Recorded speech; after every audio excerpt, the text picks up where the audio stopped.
Hey there, and welcome to What Happens Next with Ben and Philip. I am Ben, and this is Philip. Mate, how are you tonight? Oh, mate, I'm pretty good, actually. Yeah, I've had a good week. What about yourself? It's pretty good, pretty good. I've been listening to lots of podcasts, and that's the topic for discussion tonight. Oh, podcasts such as this, or Yeah, just ones like that this. aren't quite as good as this one? Ones that are more successful and can actually attract sponsors, advertising. Oh, we don't have sponsors? How are you paying for my appearance fee every week?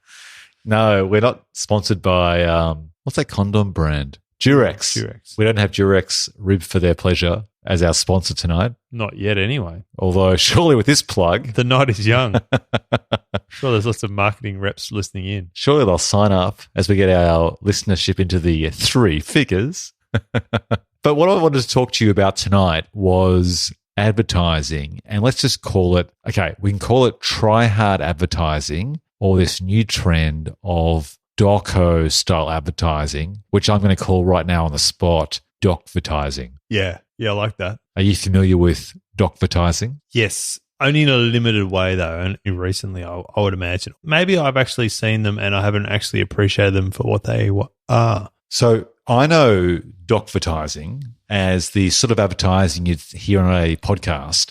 There's a particular company called Gimlet Media that started this podcast series called Startup about the establishment of their podcast company by this really entertaining podcast producer / host named Alex Blumberg, I think his name is. And they started this form of advertising where rather than just cut to a John Laws radio style ad, either read by him or just playing essentially what would be the equivalent of the audio from a TV commercial. Yeah. It's like a mini doco where basically imagine an audio doco for a company where they'll go inside a large company like Accenture, their regular sponsor. And basically they'll talk about how Accenture's been really innovative with their employees in relation to hot desking or using recyclable coffee cups or something like that. Yeah. And they're not really advertising the benefits of hot desking or using recyclable materials. They're more just indirectly saying, wow, Accenture's a really cool company to work for, and they're really progressive, and they'd be really good to either work for or to hire as consultants. Yeah. And they just play it like basically a mini documentary. And at the very, very end, the host might say, so if you're looking for a consultant or you're looking for somewhere innovative to work, check them out. Check them out. Yeah. Now, I must say, I actually don't mind that. I'm someone who really doesn't like advertising at all, and I will always be the person that pays a membership like I'll pay for Spotify. I'll pay a Spotify subscription to avoid commercials. Yeah. I'll pay my problems away. I pay YouTube right now. I pay for YouTube Premium, which is about $13 per month to avoid advertising because advertising just annoys me. Yeah. I just feel like it's a thief of time and I want to get rid of it. And so with these types of inbuilt ads, you can't fast forward through them that easily sometimes if you're running. It's a juggle to find your phone. Yeah. So you're kind of agree. a captive audience. Yeah. A bit like radio. Yeah. But I don't mind it. Actually, it's better than radio because you can fast forward. But when it's like an entertaining doco, I've got to say, as a massive skeptic of advertising, I can actually listen to these and be, a little bit entertained.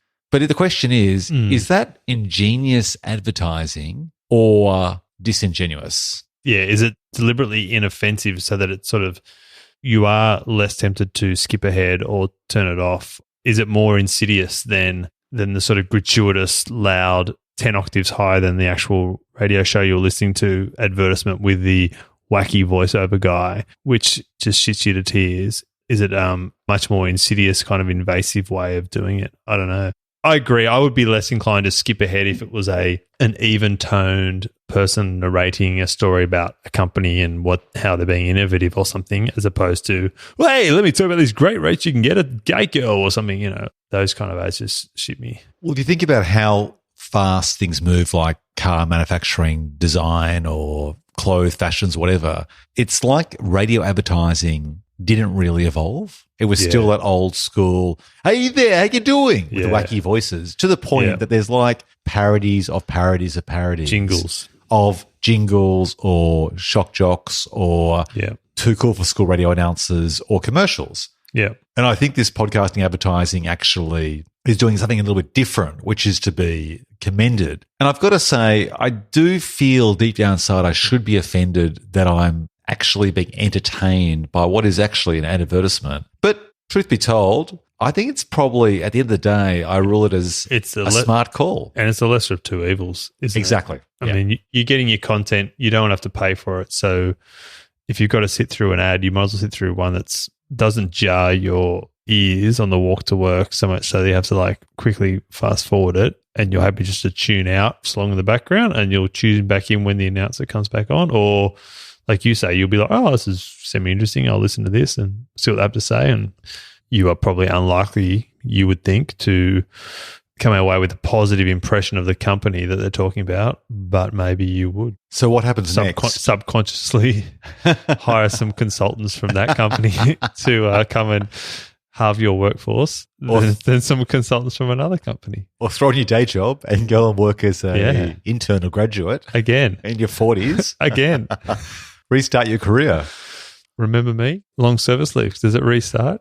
I've only got 9 years to go now. I've already done my 1 year graduate program. So what happens next? If you're an advertiser now, or you've got a product to advertise, is this type of marketing the future of advertising, where you're telling it as indirectly a form of entertainment that isn't as overt, which might mean the message is lost as to what you're selling, but the benefit is exactly that. It's not as overt, which means you won't deter potential listeners and potential customers. Yeah, I think it's sort of getting back to some of those ad campaigns we used to, this is starting to sound like an episode of Gruen, but that we used to see in the past, where the advertisers tell a story and you're engaged in the story, not so much the product. And the product is more of an afterthought. For example, what springs to mind for me is the old Nescafe ads about woman and the man in the valley. Do you remember those ones? I can't recall those, but they sound exactly the same as the woman and the man in the valley following the ball of string all the way through Melbourne, and they discover Victoria. The Nescafe ones in the valley go back probably to the early 90s maybe. And yeah,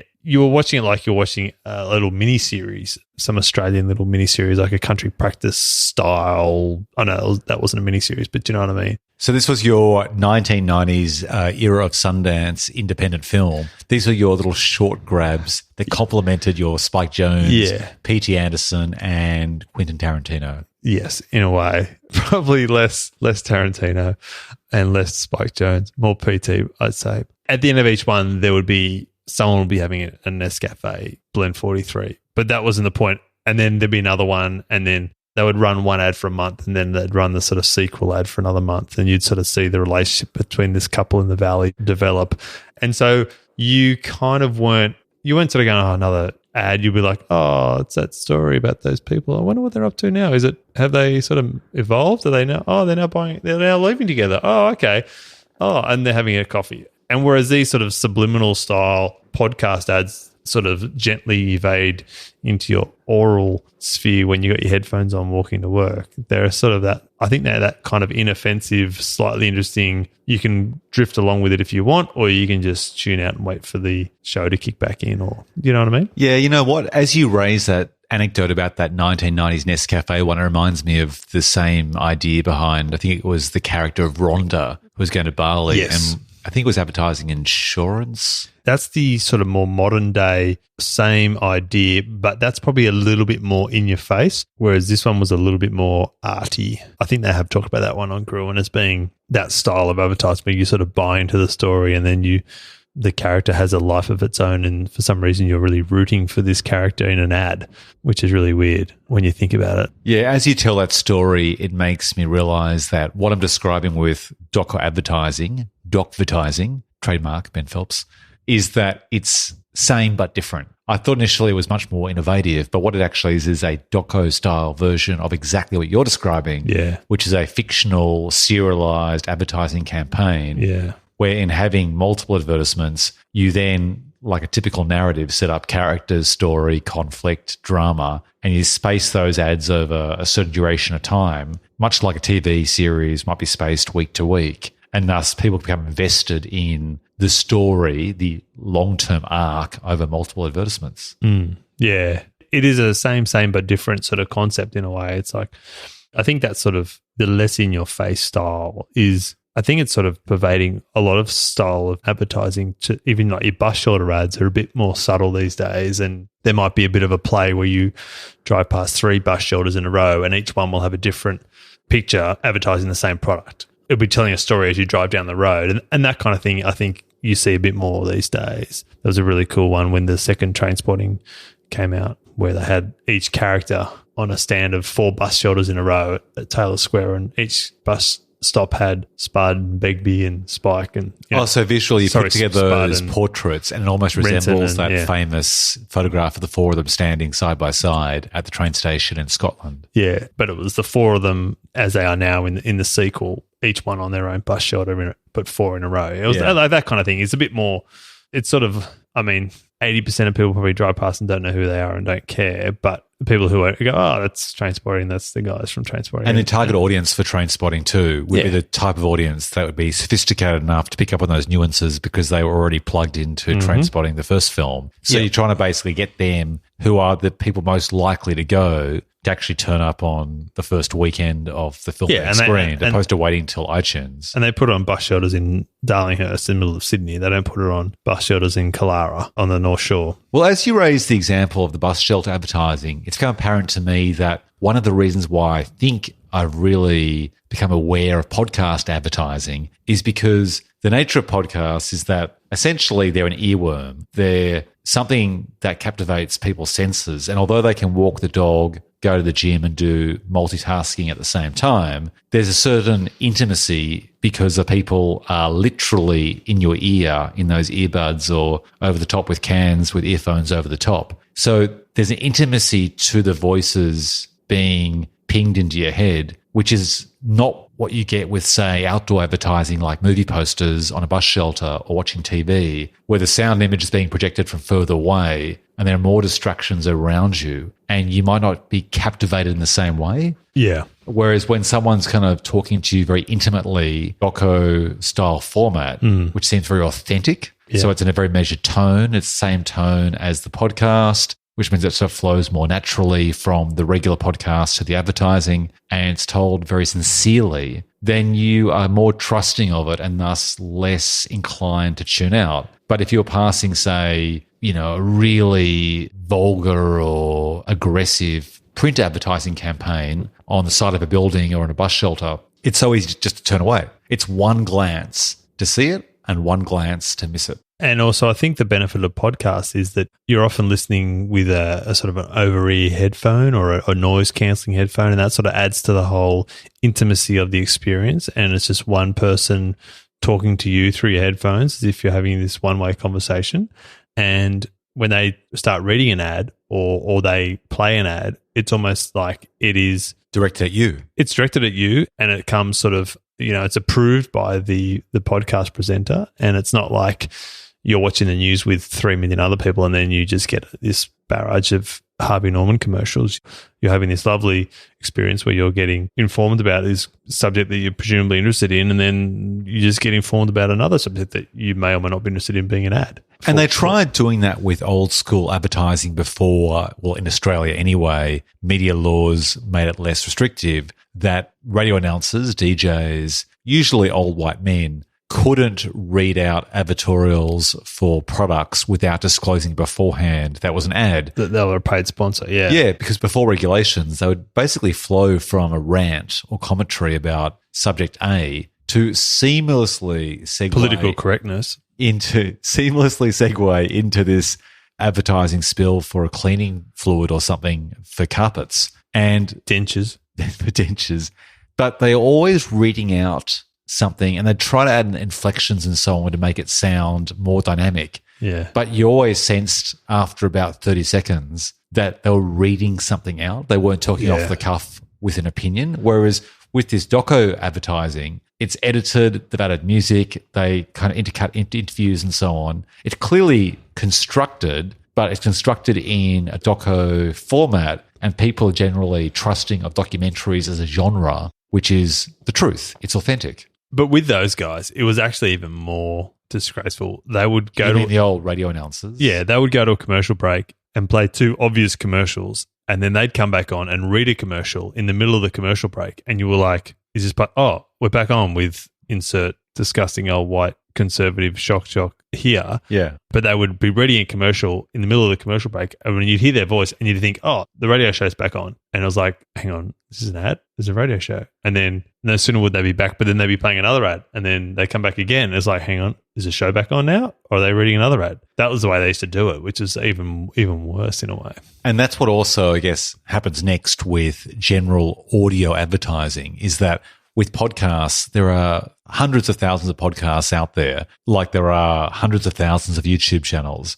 So you have very niche content for niche demographics. Whereas back in the day with those old white conservative male shock jocks you mentioned, there were fewer radio stations. So it was basically machine gun style social commentary and machine gun style advertising where you were trying to preach to a pretty large spectrum of potential listeners. So the advertising, therefore, always felt quite generic. Whereas with podcasting, for example, you can have tailored advertising to a very special niche, like film critics reviewing just anime streaming on demand programs or something like that. And therefore, any advertising is probably innately going to be reasonably interesting to the potential audience because it's probably going to be something like that particular demographic is naturally interested in, opposed to, I guess, broadcasting in the very definition of its name is broad. It covers a wide variety of people. For some reason, a lot of the podcasts I listen to, the advertising is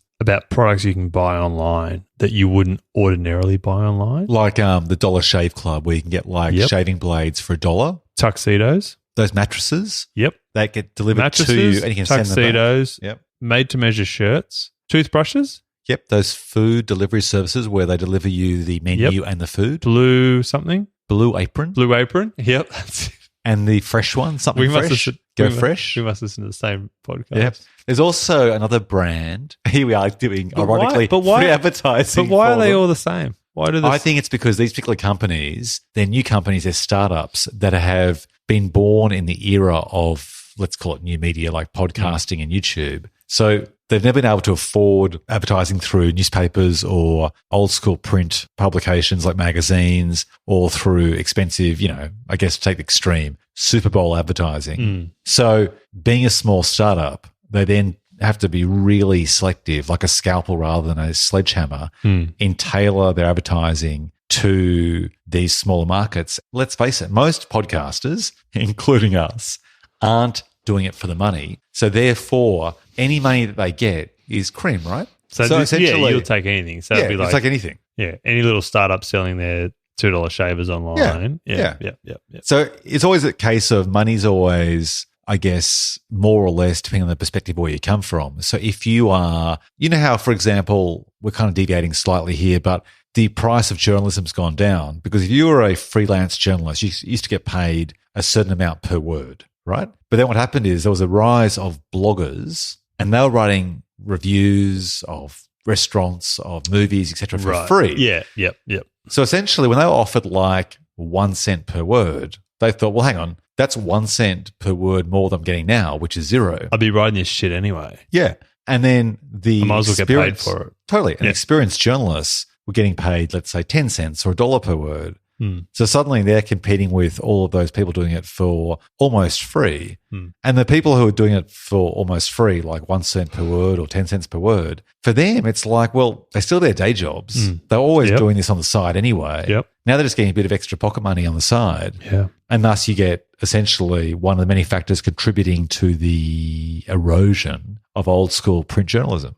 So in relation back to advertising, what happens next is I think the trick is if you got these fragmented audiences across computer games, podcasts, film, online, streaming, broadcast TV, old school radio, etc. The trick would be just to basically find your demographic, your customer market, and promote your stuff in a similar format to the genre they're consuming so that it doesn't feel as invasive because it's dressed in the same sort of style. As long as you don't go too try hard, which I think is where a lot of advertising falls down because they try too hard. Oh yeah. And so what do you mean? a lot of advertising, for example, these ones that we've been talking about, they do it in a documentary style, which is cool and it's interesting and it's in a way it's innovative. In a way, it's a style that we've discussed, but they try and latch on a podcast or whatever's cool, but they go too far. So they'll try and latch onto the fixed speed, bicycle riding, urban, horn-rimmed glasses wearing, bearded, coffee drinking, MacBook Air holding, using person with the rolled up jeans. Hang on, I'll stop you just and there. the You basically leather describing satchel. Am I describing you? No, you're describing a hipster. You could have just said hipster. You basically chose No, but 1,000 different characteristics. no, but see, I didn't want to use the word hipster because I think what I described is not what a hipster is or was. It's what it's become for advertising. So I think so you mean there's genuine hipster and then there's the appropriation of hipster by marketers. Yes. And so what Can you describe the difference to me? I think what you see as a hipster now is a bastardized advertising interpretation of what they think a hipster is. I think an original hipster would be, you would see that they're a bit more grungy, a bit more grainy than the preppy hipster-looking person who probably drives a Mini Cooper on the weekends but rides his fixed-speed bike to the local cafe to put up his blog post on his iMacBook Air all day drinking turmeric lattes, which is what they want you to think that he actually does. But what is the real version of that? I'm not actually the real version. I think the real version of that is probably similar to the guy who made this beer that you and I are drinking tonight, in a way. Do you know what I mean? Like, it's a guy who's probably got a few tats. He might have a beard. He might roll up his jeans above his Blundstones, but he probably doesn't ride a fixed-speed bike. He probably drives a Subaru. He's got a couple of kids in the back, and I think, he might live in Tasmania. He's not the sort of Darlinghurst dwelling, preppy kind of hipster guy who the look is not so affected. You know what I mean? It's not like every piece of what he's wearing has been so meticulously put together to appear a certain way. It's not thrown together. And you're sure he's conscious of what he looks like and he likes the way he looks and he gets the tattoos he gets. I'm sorry. I'm sure there are female hipsters, but I think, do you know what I mean? I think, by the way, in relation to female hipsters, I always think of rockabilly chic look. Is that the same? Like, do rockabilly's date hipsters? I think rockabilly's the same thing. It does all come out of that, but it's I think their apartment would be minimalist and it would be like a couple little green pot plants in the corner, very white with some nice pale wood, fixed speed bike, painted a neutral color, parked above the stairwell, probably doesn't have a TV in it, but you know what I mean? There's that whole sort of, I want to say birchwood kind of feel to it all, or sort of, but getting back to my point, there is the danger with advertising of trying to latch onto something and like just flogging it to the nth degree so that it is no longer cool and people can see right through it and just go, you are trying to latch on the latest trend and be something that you're not. Isn't that, since the dawn of time, the nature of advertising, that they appropriate a trend, they amplify the trend, they then go through a phase of possibly parodying the trend, and then they kill the trend. Yep. Then the trendsetters in the first place start a new trend. And so the cycle of life continues with marketers and advertisers. The problem is a lot of advertising gets it on the trend stage and keeps trying to continue something that's no longer a trend. So it looks like around the streets of Sydney and Australia in general, it appears that hipsters are still going strong. Is that the case? Or am I just seeing affected try-hard hipsters around me? Maybe you hang out in different areas to me. I don't know. Well, tell me this. Truth time. You'll be honest here. When you describe I wear socks with my leather shoes, if that's what you're asking me. No, I was going to say, okay, if truth be told and hipsters hadn't been damaged by marketers and you didn't have to wear a suit to work and you could grow a beard out if you wanted to, do you sort of fancy yourself in an alternative timeline as being hipster-like? No, I don't think so. No, not really. I'm too much of a nerd. I'm too geeky. I don't sort of really go the trend route. No, but you're very fashionable. You wear very stylish, fitted clothes. You look after yourself. Your hair is gloriously coiffed. And, that's through no accident. That's for sure. But exactly. I don't see myself as sort of getting to that sort of, a lot of it is too much effort. It is too much effort. As I said, wearing your lace up leather shoes without socks is just not comfortable. And to do that for fashion is, I can feel a segue coming. No, segue. I was going to say, I was reaching and stretching out my arms because I was thinking to myself, as you were describing those hipsters before, I realized what I wear on the weekend may describe. So let me describe what I wear on the weekend. I know what you wear on the weekends. So I wear often red Doc Marten boots, corduroy trousers, a T-shirt with a green or red flanny over the top, and a woolen merino fine knit hoodie or leather jacket. And what sort of motor transport are we talking? Not some sort of courier bike, are we, by chance? Yeah, you're setting me up here. And that's on a regular, just giant push bike, a regular sort of, hybrid bike, nothing fancy. But it's got gears. Just a regular, yeah, got gears, like a $500 It doesn't have like bike. a little leather saddle and little leather handlebars. No. But I will say this. I also do ride an electric cargo bike to carry 2 kids in the back, which we take to the markets. It's the growers market. And I also ride... But that's not hipster. That's just like a young urban family. Do you know what I mean? I also ride an electric skateboard. I think in the advertising world of your life, you would choose to ride your electric bike to the growers market on the weekend and buy your organic kale and go home and juice it for the kids. But then you would all get into your hybrid Range Rover and drive up to your house in Bangalow or somewhere behind in the Byron Bay hinterland, and you'd be in your hammock and the kids be running around the yard with the goats and stuff. As ludicrous as that sounds, I think that is what the advertising would take your life and bastardize it into. Okay, well, that's a good point, because I think car advertising, particularly in Australia, which we discussed in a previous podcast, I do like car advertising. The nature, Australia being such a car culture, I think some of the pinnacle of advertising, the best advertising, the worst advertising, the best cliches and the best insights can be seen in car advertising in Australia, can basically perhaps be a litmus test for how advertisers or marketers bastardize trends or their incorrect analysis of a certain demographic. So let's go with cars, for example. Like, what happens next in relation to how advertisers should realign their marketing campaigns to genuinely reflect demographics for cars? Because you just described an example, a thing involving a soft-roader, a light or compact SUV. Well, the funny thing with car advertising is that it never advertises the product's functionality. So most other products, you think of any sort of household item and it's like new dishwashing capsules now in easy to use, refillable, blah, blah, blah, or something. Which clean your plates really quickly and effectively. And it's easy. You don't have to get your hands dirty and you don't have to like peel off the little plastic thing because they're disposable. They dissolve in the wash. Or, I'm just looking across at the dishwasher. But cars never say it's now even more fuel efficient and it's now got 18 airbags instead of 16. It's now new and improved. It's all about an image. All car advertising is selling you a car, and it's all targeted at the kind of person who sees himself driving that car. So you're selling a lifestyle or an ideal. So you're selling the SUV that you could potentially drive on a dirt road to your mountain/beach/farmhouse on the weekend without worrying about getting a puncture because it's got slightly more ground clearance than a wagon or a hatchback or something.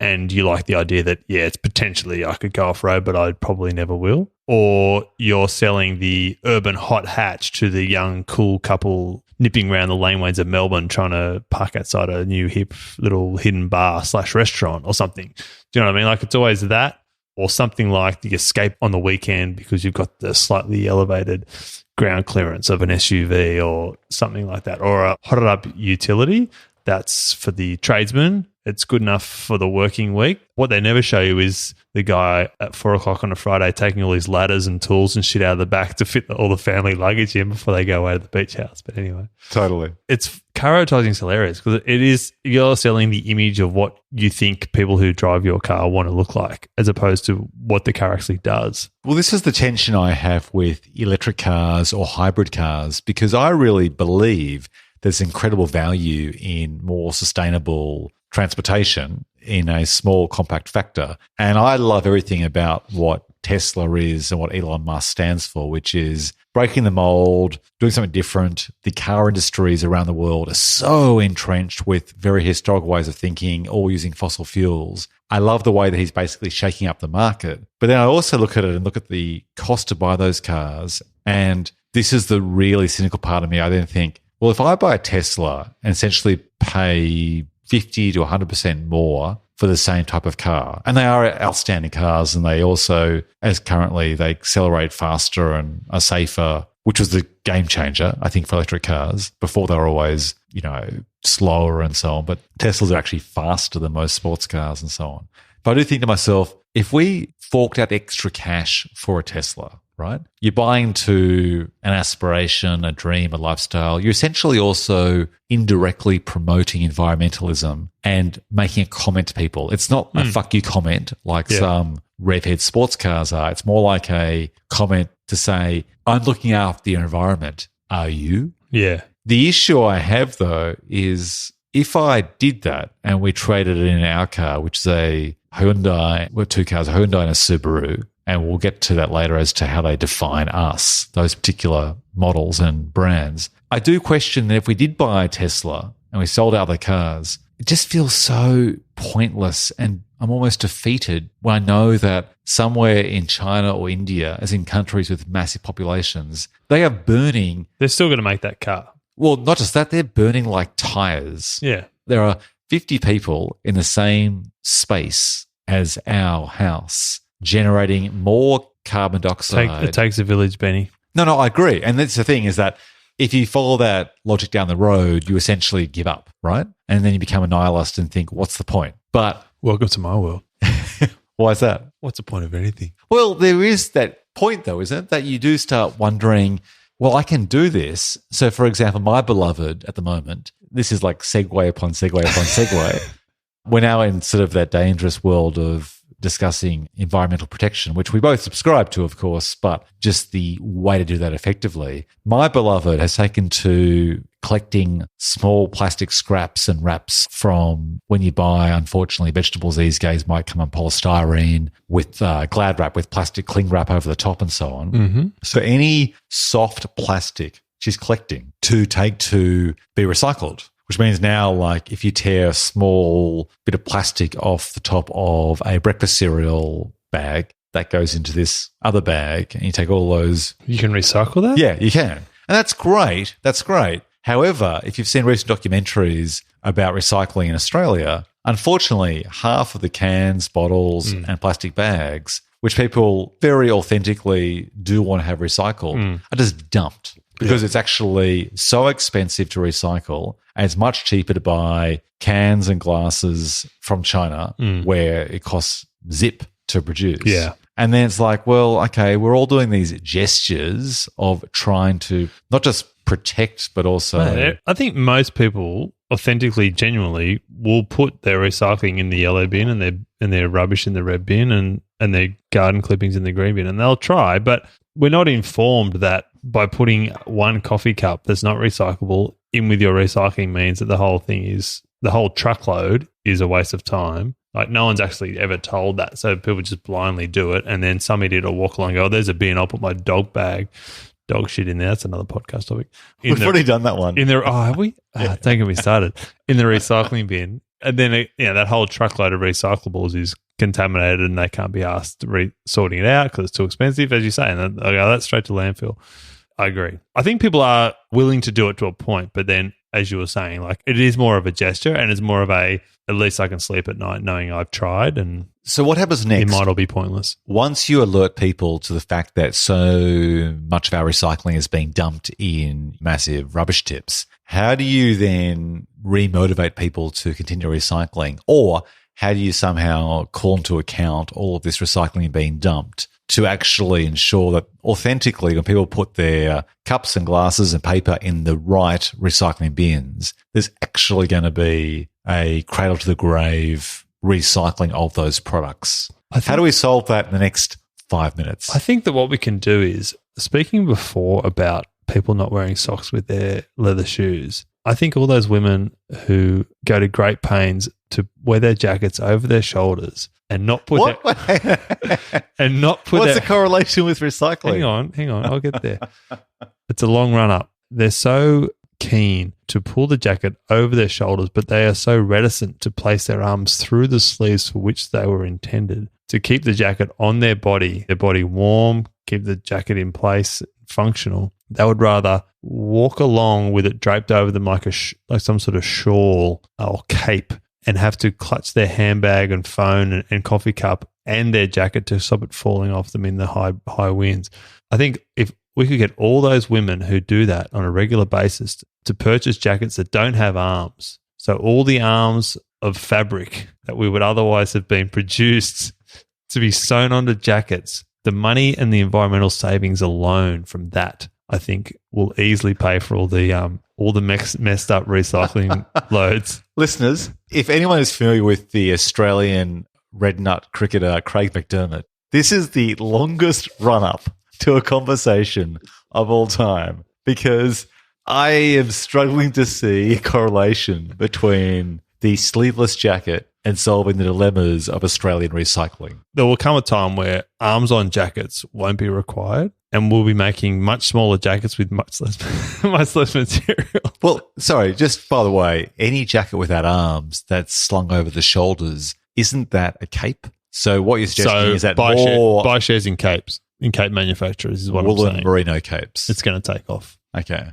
Well, we are in the era of superheroes, so exactly, there's an opportunity here to try and morph geek culture. Capes and shawls, jackets will be redundant. The environmental savings of not having to sew arms on jackets will far outweigh the environmental costs caused by contaminated recycling loads. Look, I can't say... That's the premise. I'm not sure if it's scientifically provable, but... Look, speaking of capes, I can't save the environmental troubles of the world right now in the next 5 minutes, but I will say this. I do find a shawl, by the nature of the name, very unattractive. And I also think that if I saw a woman wearing a shawl, I never think, that's sexy. What if it's a shawl that is held in place by a brooch? No, the word brooch just gives me awful flashbacks to my grandmother. Like, a brooch, by definition, is one of those things which is usually quite heavily set. It's usually a very tarnished metal that they use silver on to try and clean every 3 months. It's probably the natural progression of the true, authentic hipster, though, when you think about it. Oh, you know what? Brooches, shawls, and kilts. Yeah. That's the evolution of the hipster. And capes. I think we're onto something. Right. All right. Okay, mate. We haven't solved what happens next with environmentalism. We partially solved how advertisers can market more effectively to target demographics. I think we nailed that one. And we took 14 different segues, which led to nothing. Stay tuned for more of the same next week. This is for the show about segues to segues to segues. We should call this show What Segues Next? Yeah, I think that's a good one. I like that. That could be season 2. Yeah, okay. All right, mate. It's been a pleasure as always. You can find me. My username is Ben Phelps on Twitter, Instagram, YouTube, and Patreon. Good night. See you, mate. Bye.